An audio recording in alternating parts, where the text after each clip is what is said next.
Hey guys, welcome to my review for chapter 824 of One Piece. I am so glad that I'm finally able to bring you guys chapter reviews for One Piece. I've wanted to do this since I started the channel, and now I'm very happy to be all caught up with the story, so now I can follow One Piece each week and bring you guys my thoughts on it. So last week's chapter ended on quite the cliffhanger when we found out that the Blackbeard pirates actually attacked the Revolutionary Army. So yeah, the pirates destroyed the Revolutionary Army headquarters, and no one is really sure why they did it. Luffy thinks it could be related to how Sabo and Jesus Burgess fought back in the Dressrosa arc, but I'm sure we will find out eventually. We also get to see Kaido again, and he is pretty pissed off that all of his plans thus far have failed. And now that Doflamingo is down, he won't be able to achieve his dream of having an army of Devil Fruit users. Which of course makes him even more angry at the Straw Hats. We actually get to see Jack underneath Zoe at the bottom of the ocean where their fleet was destroyed. And because it does seem like this guy will be alright, I have a feeling that the Straw Hats will clash with him again. We also learn that Kaido has captured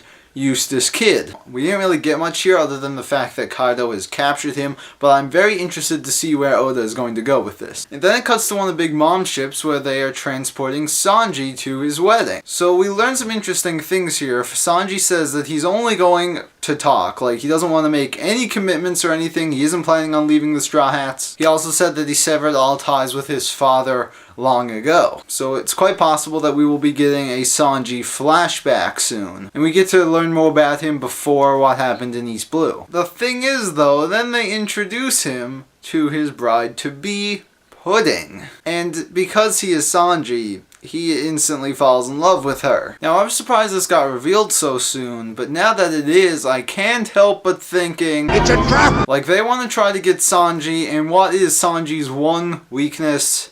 Women. In the past, he has shown his inability to fight women, and he has never really gotten over that. I would not be surprised if Pudding is actually a very strong warrior with some crazy devil fruit powers, or maybe they're just using her to lure him in so they can capture him or whatever, but things just don't feel right. It reminds me of something in Game of Thrones, and no, I'm not going to spoil Game of Thrones for people who haven't seen it, but there's this one part where a certain character is getting married to someone who is surprisingly beautiful, they come out of nowhere, but it turns out that things aren't what they seem, and then some really bad stuff happens. So yeah, what'll happen with that remains to be seen, but I do hope that Luffy and them will be able to rescue Sanji before things start to go wrong. So those are my thoughts on this week's chapter of One Piece. Thank you guys so much for watching. You can discuss this chapter in the comments below, and with that, I'm so glad I can finally say that I will see you guys next week for another One Piece review.